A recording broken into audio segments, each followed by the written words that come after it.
Bumili ako ng 2 electric fan para sa aking mga alaga. Sa sobrang lamigata, naging ganito na nga ang aking aquascaping. After that, may nagabili nga pala sa akin ng sobrang daming kalapate. Ano kaya magandang gawin dito?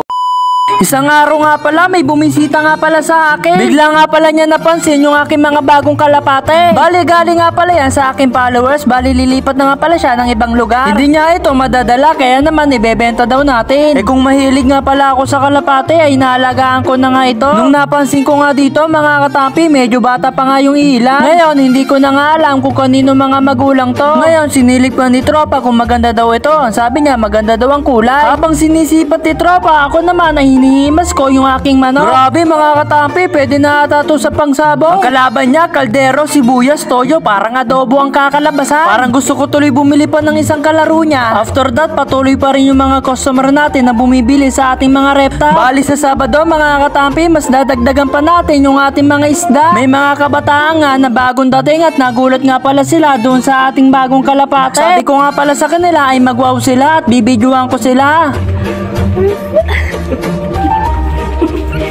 Ano, hingi isda. Ganun makping ah.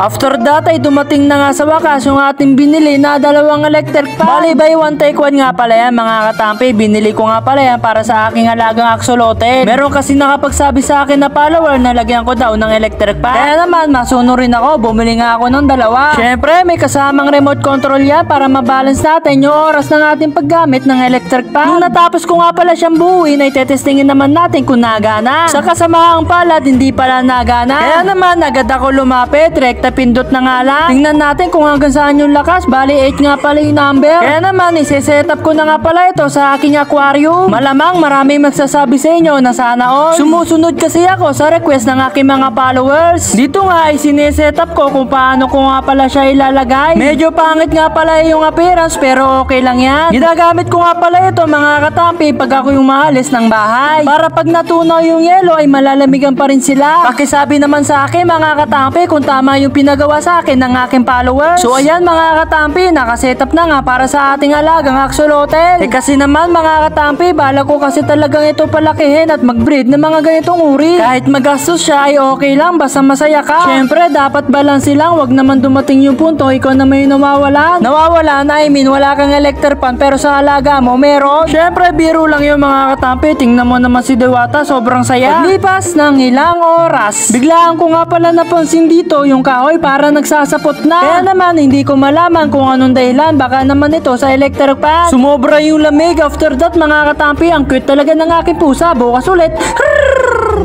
Gusto mo bang makita kahit wala ka sa bahay? Pues wala pala tayong ganun mga katampi. So, search nyo lang sa Shopee Tampi Story 2.0 and then meron tayong dito mga kalapate. Bilhin na kayo.